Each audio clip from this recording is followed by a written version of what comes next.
Aquilo que todo corintiano já sabia, mas temia, agora aparentemente é realidade. O Corinthians é um clube em uma situação semifalimentar, ou como diz a matéria da ESPN, insolvente, ou seja, incapaz de pagar suas dívidas. Tá?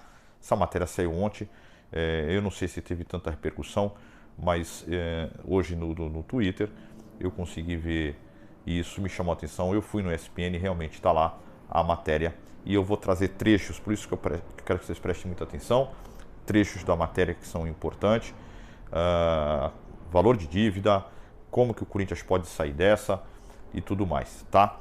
E vamos embora lá, gente.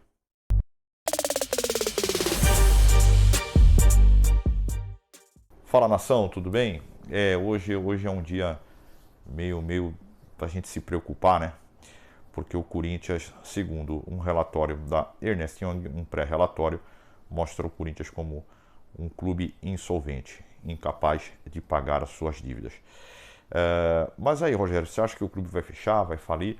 Não, eu acho que não. Eu acho que há saídas para o Corinthians, tá? E devemos adotar alguma delas. A primeira coisa que eu quero dizer para vocês é que, mesmo nessa desgraceira que o Corinthians se encontra, e eu que chamava atenção, eu fiz vários vídeos sobre isso, tem até uma série, né, que eu vou deixar o link aí se vocês quiserem assistir, quem não assistiu, sobre a dívida do Corinthians. A parte boa disso é que quando você está no fundo do poço, só lhe resta subir, tá? Não tem outra alternativa. Mas descer mais não dá, tá? Então só resta para o Corinthians subir. E de repente pode ser a virada de chave. Então vamos aos fatos. A dívida do Corinthians, segundo esse relatório, é de 2,1 bilhões de reais. Dê uma olhada aí no trecho. Vocês estão vendo aí, 2,1 bilhões de reais. O curioso nesse trecho aí é que o Duílio enfiou 500 milhões embaixo do tapete, para eu não falar outra coisa, que não foi apresentado para o Conselho o orçamento de 2023 com 500 milhões a menos. Mas a Ernest Young mostrou que tem 500 milhões a mais de dívida, tá?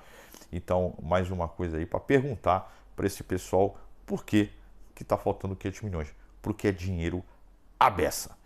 Tá? Mas e aí, Rogério? O Corinthians está insolvente e tal. Como é que é isso? Tal. A conta é simples, meu amigo. Você fatura 1 bilhão, tá? Que é o caso do Corinthians, fatura 1 bilhão. Só que os seus custos, no caso do Corinthians, beira 1 bilhão, às vezes até mais do que isso, né? Por isso que a dívida está desse valor.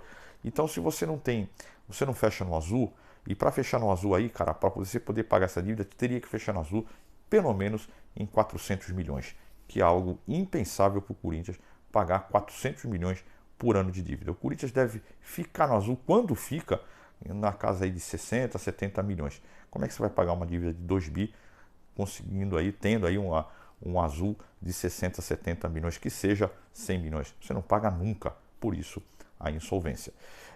Mas e aí? Como é que sai disso?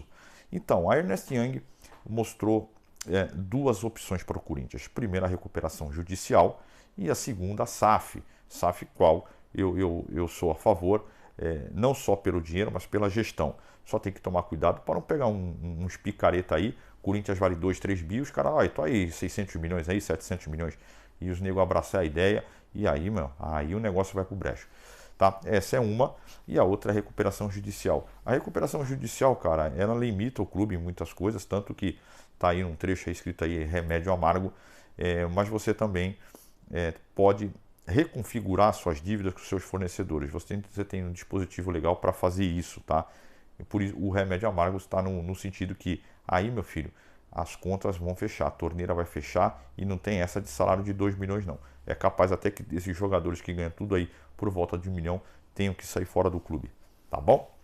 E a terceira opção que foi sugerida aí do Corinthians foi fazer uma gestão igual ou parecida com a do Flamengo, que é uma gestão que você tem um caixa rápido, né?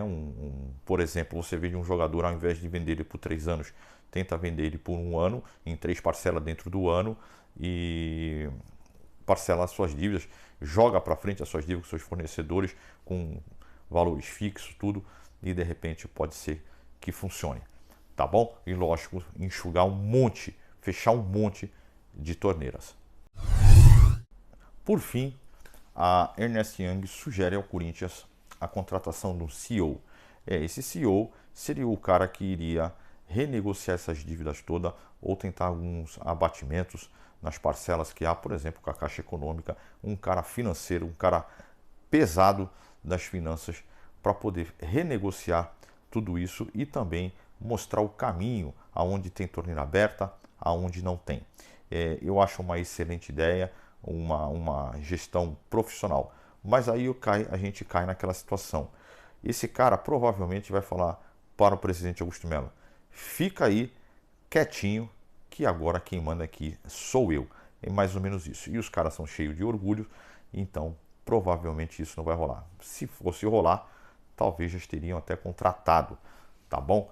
Essa é a situação do Corinthians. Mas eu quero te perguntar uma coisa, meu querido. Se você chegou até aqui, eu quero te perguntar uma coisa. Quem é que vai pagar por isso? Quem é que vai pagar por uma situação falimentar de uma instituição de mais de 100 anos, com mais de 30 milhões de apaixonados por esse clube? Por que fizeram isso? Eu tenho algumas teorias, cara, mas a gente não pode falar, né? Aqui é um vídeo público, tudo, e aí você teria que provar isso. Mas a teoria que eu tenho é igual a de você, que aí você talvez possa falar no comentário aí o que a gente acha desse pessoal, né? Para não falar outra coisa, que ficou aí 16 anos comandando o clube. E agora, amigão, eles estão realmente com medo. Se vai dar alguma coisa? Provavelmente não. O Brasil não é um exemplo de justiça. Então, assim, entre as pessoas serem responsabilizadas e o Corinthians fechar, é mais provável que o Corinthians feche do que esses caras sejam responsabilizados. Tá bom, gente? Então, se vocês gostaram, vocês deem um likezinho. É um vídeo que eu gostaria que vocês pudessem compartilhar para chegar a mais corintianos, para a gente ter ciência do que está acontecendo aqui no nosso Coringão. Tá bom, gente? Então, fique com Deus. Tchau.